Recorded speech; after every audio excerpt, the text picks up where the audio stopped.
हम खुदा की वो बरकतें जो खुदा हम सबको देना चाहता होता है, उसे पूरे तौर पर हासिल नहीं कर पाता। आज हमने देखा कि यीशु मसीह अपने पहले मौजज़े के दौरान, उससे पहले मुकद्दसा मरियम के प्यार को, उनकी मोहब्बत को समझते हुए उन लोगों के लिए जो काना गलील में मौजूद थे मौजूदा फरमाया। जरा गौर करें कि हुआ क्या। मुकद्दसा मरियम ने उन लोगों से कहा कि जो ये तुमसे कहता है वो, जो ये तुमसे कहता है वो, जो ये तुमसे कहता है वो, और वहीं से मौजूदा आपकी जिंदगी में आता है जब यीशु मसीह जो कहते हैं आपको करना। और देखें कि वहां पे जो लोग मौजूद हैं उन्हें हुक्म क्या दिया जाता है? हुक्म यह दिया जाता है कि मटकों में क्या भर दें? पानी भर दें। मटकों में पानी भर दें। और उस वक्त आप जरा गौर करें कि एक मुश्किल काम था। दो तीन मन के लोग थे। एक मन में कितने लीटर पानी होता है? 40। अगर 3 मन हो तो कितने हो गए? 120 लीटर पानी भरना आसान काम नहीं है। जब आपके पास कोई नल भी ना हो, आपने कुएं से पानी लाना हो और फिर उसको भरना हो मटकों में, तो एक मुश्किल काम था। लेकिन वहां पे लोगों ने इस बात को क्या किया? कबूल किया, माना कि हम ऐसा करेंगे, और उन्होंने वैसा किया। और जब किया तो क्या हुआ? वो पानी मैं बन गया। क्यों बन गया? इसलिए क्योंकि उन्होंने यीशु मसीह के हुक्म को माना, जो उसकी मां के वसीला से लोगों तक पहुंचना था। आज हम इस बात को समझेंगे कि खुदा अपने लोगों के वसीला से एक खास तरीके से अपने अहकामात अपने लोगों तक पहुंचाता है, और फिर उन अहकामात को मानना हमारे लिए जरूरी है। डायरेक्ट खुदा बहुत कम बात करता है, ज्यादातर वो अपने लोगों के वसीला से अपने लोगों से बात करता है। और जब वो एक तरीका हमें देता है तो उस तरीके को आज अगर हम पूरे तौर पर समझ लेंगे तो फिर हमें समझ आएगी कि मुकद्दसा मरियम किस तरह से रहम की मां है, किस तरह से हमारे लिए वसीला नजात करती है, और कैसे हम मुकद्दसा मरियम की अकीदत करके खुदा के पाक अहकामात को अपनी जिंदगी में ले सकते हैं, और किस तरह से फिर खुदा की पाक बरकतों को हासिल कर सकते हैं। हमने पहली तिलावत कहां से पढ़ी? किसी को पता? पहली तिलावत खुरूज की किताब, उसका 25वां बाब और उसकी 12वीं आयत से, 16वीं आयत से लेकर 22वीं आयत। लेकिन 22वीं आयत में खास पैगाम है हमारे लिए। खुदा ने हजरत मूसा से क्या कहा कि आपने क्या करना है? आपने कुर्बान गाह के ऊपर 2 बनाने हैं क्रोबी, और जब आप वो दोनों के दोनों क्रोबी बना लें तो फिर उसके बाद मैं आपको अपने अहकामात दिया करूंगा। कैसे? कुर्बान गाह के ऊपर से क्रोबियों के दरमियान से, कुर्बान गाह के ऊपर से क्रोबियों के दरमियान से मैं आपको अपने अहकामात दूंगा। यहां पे असल में खुदा बाप क्या कहना चाहता है? खुदा बाप हमें ये बताना चाहता है कि खुदा अपने अहकामात इसी तरीके से अपने लोगों तक पहुंचाता है। खुदा के पाक घर में अगर आपने पाक मुजस्मे नहीं रखे हुए।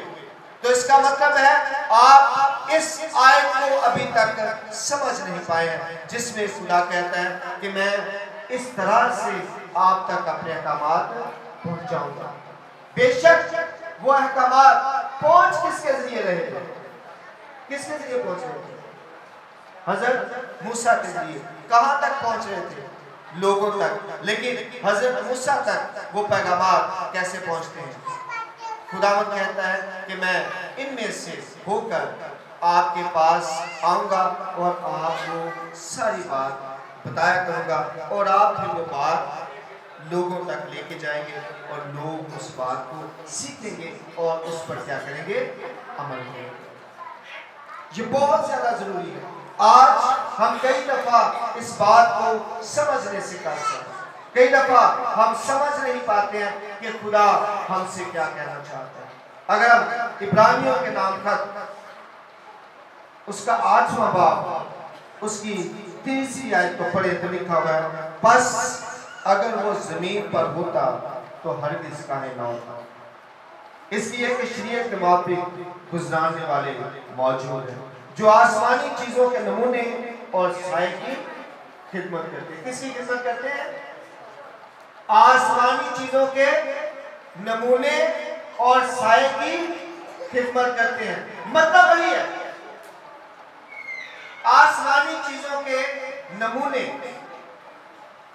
खुदा ने हजरत मूसा से यह कहा कि जो कुछ तूने आसमान पर देखा, जो कुछ तूने आसमान पर देखा है, हूबहू उसी तरह की नकल आपने कहां तैयार करनी है? जमीन पर। जैसी हैकल तुझे मैंने आसमान पर दिखाई है, उसी तरह की तूने जमीन पर तैयार किया। जिस तरह का नक्शा मैंने आसमान पर आपको दिखाया है, उसी तरह का आपने जमीन पर तैयार करना है। और जब आप उसी नक्शे के मुताबिक जमीन पर तैयार करेंगे तो फिर मैं आपको अपने अहकामात दूंगा। जैसे कि आज आपने देखा खरूज 25 बार खुदा कहता है कि मैं अपने अहकामात इसी तरीके से आप पर नासिल किया करूंगा, यानी कि मैं अपनी बातें आपको बताया करूंगा जो आपने आगे जाकर बतानी है। उस नक्शे को जरा गौर से देखिए।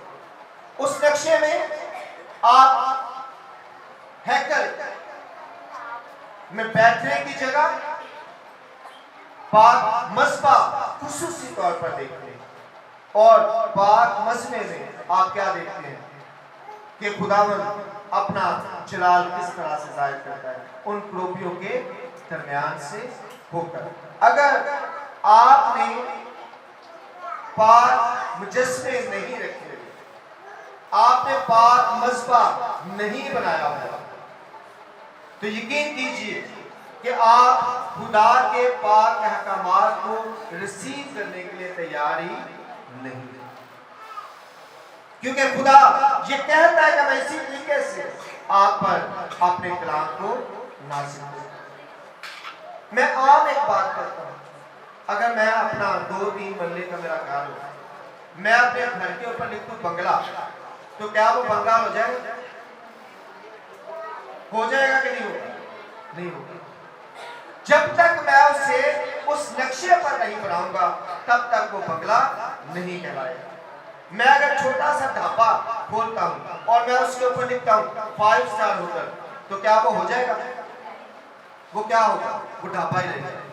वो 5 स्टार होटल तब बनेगा जब मैं उसे 5 स्टार होटल के नक्शे पर बनाऊंगा। ऐसे ही अगर मैं खुदावंद का पाक घर बनाऊं, एक कमरा बनाऊं, और मैं कहूं ये जी आज के बाद खुदा का पाक घर है, तो वो खुदा का पाक घर नहीं बनेगा जब तक कि वो उस नक्शे पर ना हो जो खुदा ने दिया। जब वो नक्शे पर होता है तो उसमें हमें क्या दिखाई देता है? पाक मुजस्मे दिखाई देते हैं, और उन पाक मुजस्मों से होकर खुदा हमसे बात करता है। ये बहुत ज्यादा जरूरी है, इंतहाई ज्यादा जरूरी है कि हमें ये पता हो कि ये पाक मुजस्मे कितनी ज्यादा अहमियत के हामिल है। जरूरी नहीं है कि आप ये सोचना शुरू करें कि ये बोलते नहीं है, ये देखते नहीं है, लेकिन आप जरा गौर करें 25 बाब में जब खुदा ने हज़रत मूसा से कहा, तो हज़रत मूसा से कहा कि उनकी आंखें इस तरह की बनानी है कि वो किसकी तरफ देख रहे हो, रहमगाह की तरफ देख रहे हो। हालांकि वो देखते नहीं है, लेकिन उनकी अहमियत, उनका मुकाम, उनकी फजीलत जो पाक मुजस्समों की हकीकत में है, खुदा हज़रत मूसा के जरिए से हम सब तक पहुंचाना चाहते हैं। हम कई दफा इनको बुत या कुछ ऐसा समझते हैं जो कि कहना ही गुनाह में शामिल है, क्योंकि हकीकत में ये पाक मुजस्समे खुदा के कलाम को हम तक पहुंचाने का, उसके अहकामात को हम तक पहुंचाने का एक जरिया है, क्योंकि खुदा इसी तरीके से अपने कलाम को अपने लोगों तक पहुंचाता है,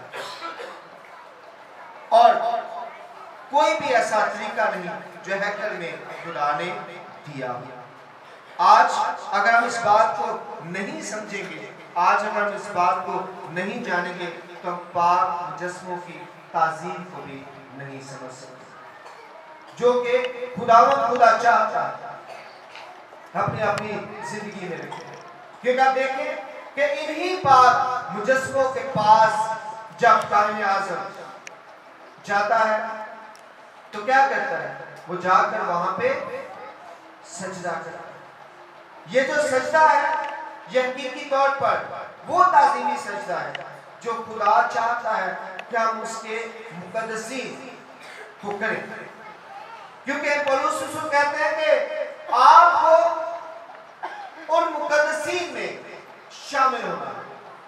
आपका वतन ये नहीं है, बल्कि आपका वतन कहां पे है, ऊपर है, आप आसमानी हैं, और आपने उन मुकद्दसीन के साथ जाकर मिलना है। अब जिसके साथ मुझे मिलना होता है, मैं उसके साथ राब्ते में रहूंगा कि नहीं रहूंगा। मुझे अगर किसी के साथ मिलना है तो मैं उसके साथ पहले क्या बनाऊंगा, राब्ता बनाऊंगा। अगर मेरा उसके साथ राब्ता है तो फिर मैं उसके साथ क्या करूंगा, मिलूंगा। अगर मेरा उसके साथ राब्ता नहीं है तो मैं कभी भी उसके साथ मिल नहीं सकता। अब मुकद्दसीन के साथ हम मुकद्दसीन के हम वतन है, किनके हम वतन है, मुकद्दसीन के हम वतन है, तो जिनके हम वतन हैं उनके साथ हमें जमीन पर अपना राब्ता पहले कायम करना। यही बात है कि हम पाक मुजस्समे जो है वो बनाते हैं, क्योंकि हमें जमीन पर पहले उनके साथ राब्ते में रहना है, और फिर उसके बाद आसमान में उनके साथ राब्ते में रहेंगे। अगर हम जमीन पर उनके साथ राब्ते में नहीं है तो आसमान पर भी हम उनके साथ राब्ते में नहीं रह सकते, क्योंकि जमीन पर हमने उनके साथ कोई भी राब्ता नहीं रखा। और ये राब्ता खुदा ने हमें दिया, ये तरीका खुदा ने हमें दिया, ये बात खुदा ने हमें बताई, जो भी बनाकर असल में खुदा चाह क्या रहा, खुदा ने किया ऐसा, खुदा ने इसलिए किया ताकि आसमानी यानी कि मुकद्दसीन जो आसमान पर है और जो जमीन पर है उनके दरमियान राब्ता हमेशा कायम रहे। आज जब मुकद्दसा मरियम के पाक मुजस्समे की ताज़ीम कर रहे हैं, तो हम मुकद्दसा मरियम जो कि आसमान पर है उनके साथ एक खास रास्ते में आ गए, एक खास रिलेशन हमने उनके साथ कायम कर लिया। और जब हम उनके साथ एक खास रिलेशन कायम करते हैं तो फिर समझे हमने खुदा के साथ एक खास रिलेशन कायम कर लिया, क्योंकि जब हम खुदा के मुकद्दसीन के साथ अपना रिश्ता, अपना राब्ता मुकम्मल करते हैं तो खुदा अपने पाक अहकामात को हमारी जिंदगी में दाखिल करता है। और जब हम खुदा के पाक अहकामात को अपनी जिंदगी में लेकर उन पर अमल करने लगते हैं तो फिर हम खुदा की पाक बरकत को हासिल करते हैं। आज मुझे खुशी है कि फादर वकार ने बिशप साहब की खास हदायत के तहत यहाँ पे ग्रोटो का अरेंज किया, मुकद्दस मरियम के पाक मुजस्मे को रखा ताकि वो खुदा के पाक हुक्म को, खुदा की पाक बात को, उसके पाक इरादे को सही तौर पर इस कलीसिया के सामने पेश कर सके, इस कलीसिया को बता सके कि खुदा किस तरह से अपने अहकामात अपने लोगों पर नाज़िल करता है और किस तरह से फिर हम खुदा की पाक बरकतों को हासिल कर सकते हैं। आज कई लोग परेशानियों में, दुखों में, तंगियों में, तकालीफ में हैं और उसकी रीज़न यही है कि हम खुदा की सही बात, सही राह, सही तरीका जो उसने दिया हुआ है उस पर चल नहीं रहे, बल्कि हमने अपने अपने तरीके इजाद किए हैं। हम ये सोचते हैं कि खुदा डायरेक्ट नहीं हमारी सुन सकता, यकीनी तौर पर सुन सकता है, लेकिन वो चाहता है कि वो तरीका, वो मेथड जो उसने दिया है हम उसी तरीके के तहत चलें। वाकई में भी मसला ये है, खुदा ने कहा कि आपने जो मैं कहता हूं उसके मुताबिक चलें। ये दरख्त है, ये इसका फल है, आपने इसको नहीं खाना। मगर अबलीस क्या बता रहा है कि ये कौन सी बात है, इससे तो आपको अकल आएगा। आज भी अबलीस यही बात बता रहा है कि ये कौन सा तरीकेकार है, ये तो अकल से बाहर की बात है। ये कौन सी समझदारी है कि आप मुजस्समों के सामने जा रहे हैं, ये कौन सी समझदारी है कि आप उनकी अकीदत कर रहे हैं, ये कौन सी समझदारी है कि आप उनकी ताज़ीम कर रहे हैं। लेकिन हमने इस बात को नहीं लेना, हमने इस बात को लेना है कि खुदा क्या चाहता है, खुदा का क्या फैसला है, खुदा किस तरह से खुश है, खुदा कैसे राजी है। जैसे खुदा राजी है, जिस तरह से खुदा खुश है, जो खुदा ने तरीका बताया हमने उस तरीके पर बगैर सोचे समझे अमल करना है। जब हम खुदा के साथ किसी तरह की भी कोई भी ऐसी बात नहीं करते, कोई कंट्राडिक्शन नहीं होता, तो फिर यकीनी तौर पर खुदा हमारे साथ रहता है। और एक बात बड़ी वाज़ेह है मुकद्दस मरियम के हवाले से कि खुदा का कलाम जिब्राइल फरिश्ते के जरिए से जब मुकद्दस मरियम पर नाज़िल होता है तो एक बार हज़रत जिब्राइल कहते हैं कि खुदावंद तेरे